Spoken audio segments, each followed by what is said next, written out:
Corona virus क्या यह वही महामारी है जिसके बारे में बड़े बड़े भविष्य वक्ताओं ने भविष्यवाणी कर कहा है कि 20वीं सदी में एक ऐसी महामारी फैलेगी जिसमें बहुत सारे लोग बेमौत मारे जाएंगे।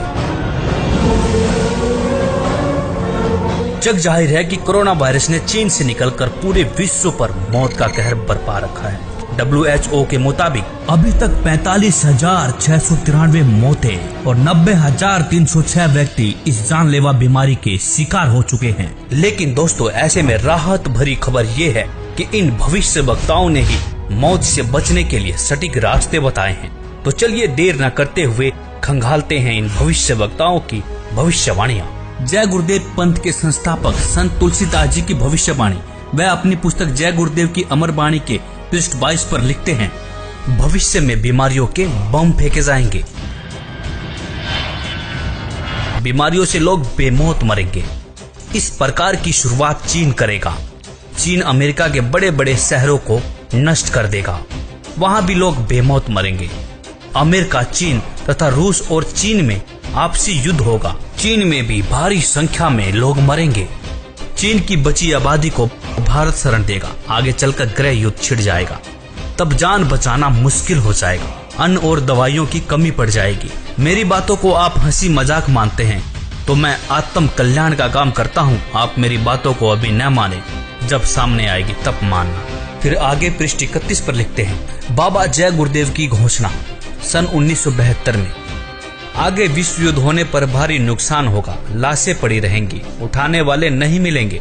चीन, पाकिस्तान, अमेरिका आदि मुल्कों से विषैले बम फेंके जाएंगे। अधिकांश बम भारत की धरती पर उतार लिए जाएंगे।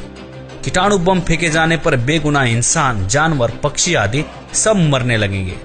तो भारत का एक फकीर ऐसी जबरदस्त उल्टी आंधी चलाएगा कि उसमें हाथी भी उड़ता नजर आएगा। तेज हवाएं सभी कीड़ों को उड़ाकर वहां से ले जाएंगी। जहां से बम फेंके गए होंगे वहां फिर उस मुल्क के लोगों का सफाया हो जाएगा। दोस्तों, यहाँ पर इस भविष्यवाणी में जय गुरुदेव जी ने एक फकीर के बारे में भविष्यवाणी की है। उन्होंने कहा है कि एक ऐसा भारत का फकीर, एक ऐसा संत उल्टी आंधी चलाएगा जिसमें तेज हवाएं बहेंगी। जितने भी बम फेंके जाएंगे वह सारे उनकी धरती पर चले जाएंगे और वहां के लोगों का सफाया हो जाएगा। तो दोस्तों, देखना यह है कि वास्तव में वह फकीर कौन है।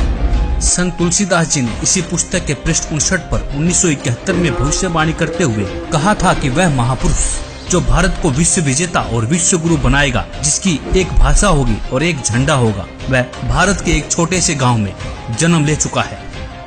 संत रविदास, 16वीं सदी के विख्यात व चमत्कारी संत रविदास। दोस्तों, संत रविदास जी की भविष्यवाणियों से तो ऐसा प्रतीत होता है कि मानो संत रविदास जी ने 16वीं सदी में ही इस कोहराम के बारे में जान लिया था। उन्होंने इटली के बारे में बिल्कुल सटीक भविष्यवाणी करते हुए कहा है कि इटली में आने वाले समय में कोहराम मचेगा।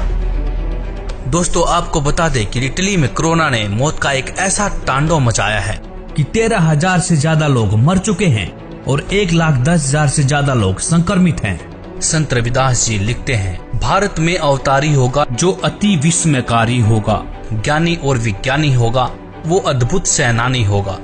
जीते जी कई बार मरेगा, छद्म वेश में जो विचरेगा। देश बचाने के लिए होगा एक आह्वान, युग परिवर्तन के लिए चले प्रबल तूफान। तीनों ओर से होगा हमला, देश के अंदर द्रोही घपला। सभी तरफ कोहराम मचेगा, कैसे हिंदुस्तान बचेगा। नेता, मंत्री और अधिकारी, जान बचाना होगा भारी। छोड़ सब मैदान भागेंगे, सब अपने अपने घर दुबकेंगे।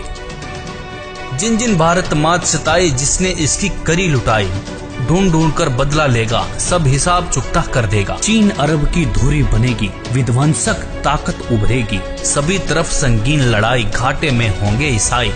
इटली में कोहराम मचेगा। जी हाँ, जहाँ पर 13,000 से ज्यादा लोग मर चुके हैं उसे कोहराम कहना गलत नहीं होगा। इससे बड़ी क्या त्रासदी हो सकती है। लंदन सागर में डूबेगा। जो तीसरा प्रलयंकारी, जो होगा भारी सहारी। भारत होगा विश्व विजेता, भारत होगा विश्व का नेता। दुनिया का कार्यालय होगा, भारत में न्यायालय होगा। तब सतयुग दर्शन आएगा, संत राज सुख बरसाएगा। सहस्त्र वर्ष तक सतयुग लागे, विश्व गुरु बन भारत जागे। जैसे कि तुलसीदास जी ने एक फकीर, एक संत के बारे में भविष्यवाणी की थी, उसी संत के बारे में भविष्यवाणी यहाँ पर रविदास जी भी कर रहे हैं। कह रहे हैं कि तब सतयुग दर्शन आएगा, संत राज सुख बरसाएगा, सहस्र वर्ष तक सतयुग लागे, विश्व गुरु मन भारत जागे। जैसा कि आपने पढ़ा कि दुनिया का कार्यालय होगा, भारत में न्यायालय होगा। तो न्यायालय से तात्पर्य है ICJ, मतलब इंटरनेशनल कोर्ट ऑफ जस्टिस, जो कि वर्तमान में अमेरिका में है, वह भारत में चला आएगा। तब भारत सभी देशों का प्रतिनिधित्व करेगा और भारत विश्व विजेता और विश्व गुरु बनकर उभरेगा। दोस्तों, यह विश्व विजेता और विश्व गुरु की बात सिर्फ संत रविदास जी नहीं कह रहे, बल्कि दुनिया के बड़े बड़े भविष्यवक्ताओं ने भी इस बात का समर्थन किया है। जैसे कि फ्रांस के नास्ट्रेडमस, न्यू जर्सी की फ्लोरेंस, इंग्लैंड के किरोने, वेजिलेटिन ने, अमेरिका के जिन डिक्सन व एंडरसन ने, हंगरी के बोरिस्का ने, फ्रांस के डॉक्टर जूल वर्न ने, इजराइल जैसे महान राष्ट्र के प्रो हरार ने तथा नॉर्वे के आनंदचार्य आदि की भविष्यवाणियां भी इस बात का समर्थन करती है कि भारत के एक छोटे गांव से उत्पन्न एक महान संत के द्वारा भारत विश्व विजेता बन जाएगा। भगवान कृष्ण भक्त सूरदास जी की भविष्यवाणी। 1540 ईस्वी में जन्मे सूरदास जी ने आज के समय की परिस्थितियों के बारे में भविष्यवाणी की है। बताया है कि इस महामारी से कैसे बचा जा सकता है। वर्तमान समय के लिए सूरदास जी की भविष्यवाणी। सूरदास जी लिखते हैं, रे मन धीरज क्यों न धरे, संवत 2000 के ऊपर ऐसा जोग परे, पूरब पश्चिम उत्तर दक्षिण 34 काल फिरे, अकाल मृत्यु जग माही व्यापे, प्रजा बहुत मरे। स्वर्ण फूल वन पृथ्वी फूले, धर्म की बेल बढ़े, सहस्र वर्ष लगी सतयुग व्यापे, सुख की दया फिरे। काल जाल से वही बचेगा जो गुरु का ध्यान धरे, सूरदास जी हरि की लीला ठारे नहीं टरे। यहाँ पर सूरदास जी साफ साफ शब्दों में कह रहे हैं कि काल जाल से वही बचेगा जो गुरु का ध्यान धरे।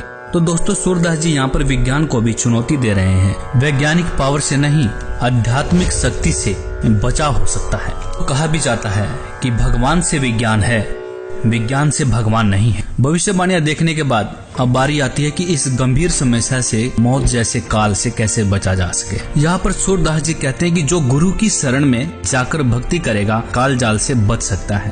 तो इस भविष्यवाणी की सच्चाई को परखने के लिए हमने भारत के प्रसिद्ध गुरुओं की विचारधारा को खोजना शुरू किया तो पाया कि लगभग सभी बड़े बड़े तिलकधारी, कथावाचक, मंडलेश्वर व महामंडलेश्वर, धर्म की रक्षा करने वाले धर्म गुरु अपने भगवानों से विश्वास खोए हुए वैज्ञानिक टिप्स देते हुए नजर आए। किसी धर्म गुरु को अपने इष्ट देव पर भरोसा ही नहीं देखने को मिला। लेकिन ऐसे में हमें संत रामपाल जी की विचारधारा मिली। उन्होंने अपने प्रभु के प्रति विश्वास से लबालब वेदों के प्रमाण दिखाए और कहा कि यदि आप किसी भी बीमारी या मौत से बचना चाहते हैं तो परमेश्वर की शास्त्र अनुकूल साधना करें। परमेश्वर आपकी मृत्यु क्या, आपकी आयु को 100 वर्ष तक बढ़ा सकता है। वेद बता रहे हैं कि वो अगर दूसरे लोक में भी चला गया हो, प्राण छोड़ गया हो, मर गया हो, या कति मृत्यु को निकट हो, उसके जीवन शेष ना रहे हो, उसको भी मैं 100 वर्ष जीवित करके और उसको रोग मुक्त करके 100 वर्ष की आयु प्रदान कर दूं। ये भगवान के गुणों में लिखा। आप कैसा भी रोग हो, परमात्मा से बड़ा कोई वैद्य नहीं है। परमात्मा ने इस मिट्टी के शरीर को चला रखा है। उसको इसको ठीक करने में क्या देर लगेगी? 1 सेकंड का काम है। फ्रिक्शन ऑफ सेकंड में ये स्वस्थ कर सकता है। और ये जो हमारा विरोध किया करते, हम समाचार पत्रों में लिखते थे कि उसको ऐसे ठीक हो गया, उसको ऐसे ठीक हो गया, तो ये उत्तर देते थे अज्ञानी कि हमारा करके दिखाओ। तुम किकर का लटका तार बांध रहे थारे क्यों करो? कनेक्शन दोष परमात्मा का ना हो तो फिर हमें बताओ। विनम्र होकर के विधिवत साधना करो परमेश्वर की। जो भगवान के गुणों में लिखा वो नहीं मिलेंगे तो फिर अब साधना करने का लाभ क्या? तो पुण्यात्माओं, यहां ना जाने बिना गिनती के इतने दुख दूर हुए, कैंसर तक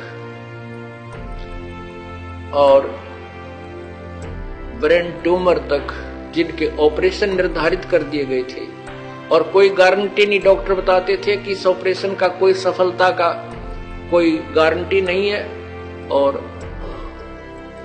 ये पीड़ा कुछ समय के लिए बंद हो सकती है। ऐसे यहां बगैर किसी ऑपरेशन के परमात्मा की कृपा से, भगवान की रजा से, उस प्रभु की शक्ति से दूर हो गए, वो ठीक हो गए, वो रोग नष्ट होगा। इसी का प्रमाण आपको ऋग्वेद दे रहा है कि परमात्मा पूर्ण ब्रह्म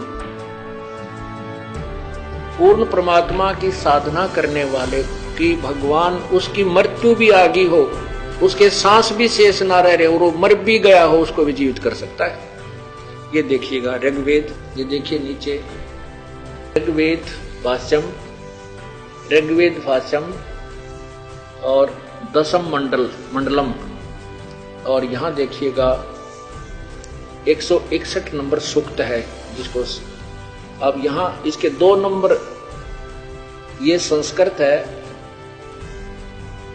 2 नंबर मंत्र की। इसमें क्या अनुवाद किया है, इस संस्कृत का अनुवाद इन्होंने किया है, यदि रोगी की अक्षीण आयु हो गई हो, यदि वह इस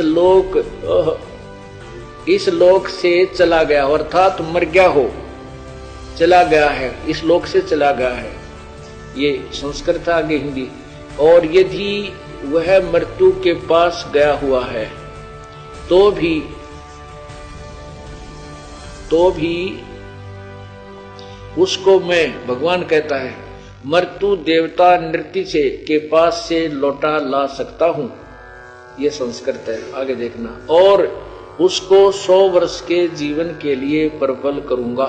परमात्मा तो कहता है कि उस उपासक की, जो परमात्मा का भक्त है, यदि वो परमात्मा की साधना शास्त्र अनुकूल कर रहा है, परम संत से नाम लेकर के, तो वेद बता रहे हैं कि वो अगर दूसरे लोक में भी चला गया हो, प्राण छोड़ गया हो, मर गया हो, या कति मृत्यु को निकट हो, उसके जीवन शेष ना रहे हो, उसको भी मैं 100 वर्ष जीवित करके और उसको रोग मुक्त करके 100 वर्ष की आयु प्रदान कर दूं। ये भगवान के गुणों में लिखा है। दोस्तों, इस विज्ञान के दौर में संत जी का दावा वाकई में हमें अचंभित करने वाला था। फिर क्या था, बाबा की इस सच्चाई को सामने लाने के लिए हमने पड़ताल करनी शुरू कर दी। पड़ताल में हमें रियल स्टोरी 99 करके एक यूट्यूब चैनल मिला, जिस पर बहुत से अनुयायियों के अनुभव थे। हमने बहुत सारे अनुयायियों के अनुभव देखे और उसमें पाया बहुत सारे ऐसे लोग हैं जिनकी लाइलाज बीमारियां कहीं डॉक्टर डिटेक्ट भी नहीं कर पा रहे थे। वह बीमारियां संत जी के बताए अनुसार सत भक्ति करने से बिल्कुल ठीक हो चुकी थी। बहुत से ऐसे लोगों के भी अनुभव मिले जो मरने के बाद जिंदा हो चुके थे। दोस्तों, यह सब देखने के बाद आपको क्या लगता है, क्या यह वही संत हैं जिसके बारे में संत तुलसीदास जी लिखते हैं, संत रविदास जी लिखते हैं कि संत राज सुख बरसाएगा? सूरदास जी भी लिखते हैं कि काल जाल से वही बचेगा जो गुरु की शरण रहे।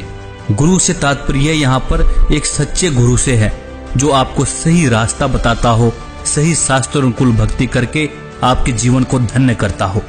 नकली गुरु के शरण में रहने से मोक्ष संभव नहीं हो सकता।